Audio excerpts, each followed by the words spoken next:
1978. J'ai 9 ans. Je viens de quitter un pays que j'aime pour un autre que j'idéalise et que je vais découvrir. Mes parents m'y envoient pour que l'on m'y éduque et que j'y fasse mes études. Bien qu'allant vers l'inconnu, la perspective certaine d'y retrouver les miens me rassurait. Le jour de mon arrivée, j'ai un accueil froid du climat, alors que j'avais eu un adieu chaleureux de mon pays. Les miens pensaient que la vue de cette poudre blanche allait m'impressionner. Le problème, c'est qu'elle s'accompagnait d'une sensation de gel, ce qui était plutôt désagréable comme accueil. Plus tard, je me rendrai compte que le climat d'un pays, d'un continent, reflète le tempérament de ses habitants. L'agréable surprise que m'avaient réservée mes frères et sœurs tournait à la surprise désagréable. Ne souhaitant cependant rester sur un sentiment d'échec, d'autant plus que j'allais y résider de longues années, ils décidèrent d'inverser la tendance. Un de mes grands frères décida de me faire une visite guidée. De cette visite guidée, je retins l'éloge fait au génie créateur de l'homme blanc. Cette visite, du moins l'accent qu'il y mit, allait influencer à jamais mon esprit, car mon adolescence sera tout au long, par la suite, habillée de cet éloge. Mon éducation, ma scolarité, mes références allaient être celles du blanc et sa supériorité au détriment du noir que j'étais et dont j'allais prendre une certaine conscience.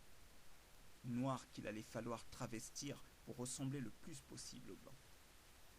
Un complexe d'infériorité prenait naissance et ce qui me déprimait, c'est que l'initiateur en avait été un noir et de surcroît un de mes frères. Je pensais que dans ce nouveau pays, ma scolarité allait se dérouler comme dans mon pays, dans une école. Eh ben non, j'allais me retrouver dans une pension, et pas des moindres, avec des bonnes sœurs. À notre arrivée dans cette pension, je dis notre, car mes 2 frères aînés y étaient également inscrits. Nous avons constaté que d'autres noirs y étaient également inscrits. Et en plus, ils venaient du même pays que nous. Un peu comme dans Kunta Kinte, nous étions heureux de voir des frères. Cela rassurait, d'autant plus qu'ils parlaient la même langue. Plus tard, nous nous sommes rendus compte que nos parents respectifs se connaissaient. Ils s'étaient certainement passé le mot. Au sein de la pension, nous étions observés comme des êtres venus d'ailleurs. Mais sortis de la pension, nous étions des extraterrestres. Alors que chez moi, la vue d'un blanc ne me surprenait pas. Même sans voyager, j'avais déjà une ouverture d'esprit par comparaison à ces gens qui me regardaient avec étonnement et curiosité. J'y suis resté 1 an, et ensuite, je suis revenu à Paris, et là, ma vie, ma perception du monde, mon rapport à autrui et la conscience de mon appartenance à une race noire vont prendre forme de façon assez brutale. Je me souviens d'un maître d'origine pakistanaise en 7e qui m'appelait Rastaquaire. Et ce surnom, étant donné que j'aimais connaître le sens des mots, j'ai donc cherché à savoir ce qu'était un Rastaquaire. Mais cherchant le sens de ce mot, mon attention sera plutôt portée sur la racine de Rastaquaire, à savoir Rasta. Et là, je vais découvrir des artistes majeurs du reggae qui vont me rendre ma fierté d'être noir à travers des thèmes évoqués dans leurs textes. J'étais d'autant plus surpris de constater que des Kémites, des Caraïbes, avaient une plus grande fierté de leur identité raciale et du continent d'origine que ceux qui y vivaient. Ils avaient une plus grande connaissance historique également. Ainsi donc, Bob Marley, Burning Spear, Steel Pulse, Musta Baruka, El-Kaji, Michael Smith vont durant mon adolescence influencer mes centres d'intérêt. Avec les uns, j'ai découvert de grands personnages, Marcus Garvey, Haile Selassie, Steve Biko, Malcolm X, etc. Avec les autres, ce qu'a été l'esclavage dans les Caraïbes et le racisme en Occident en général. En somme, ces musiciens et voir ce peuple m'a rendu ma fierté d'être noir dans un univers où l'homme noir était réduit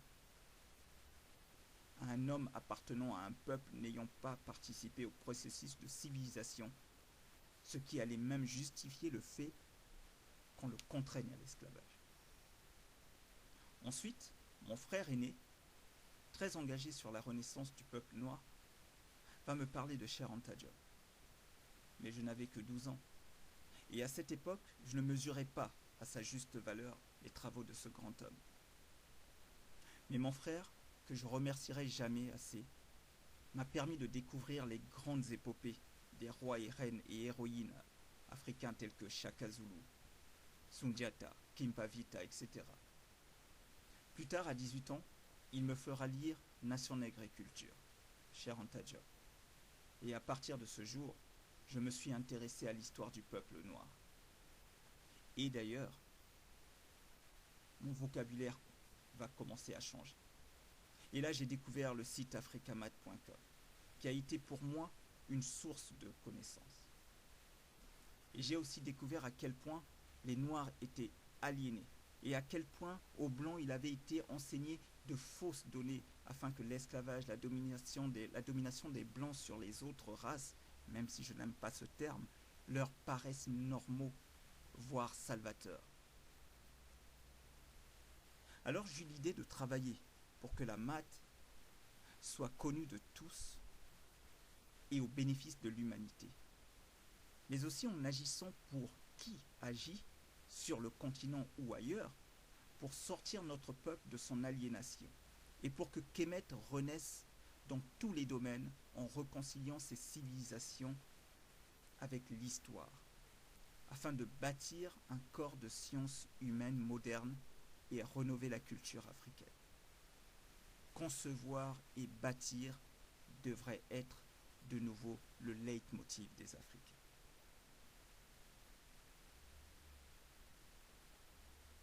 Voilà donc pourquoi, voilà ce qui m'a emmené donc à créer ce blog.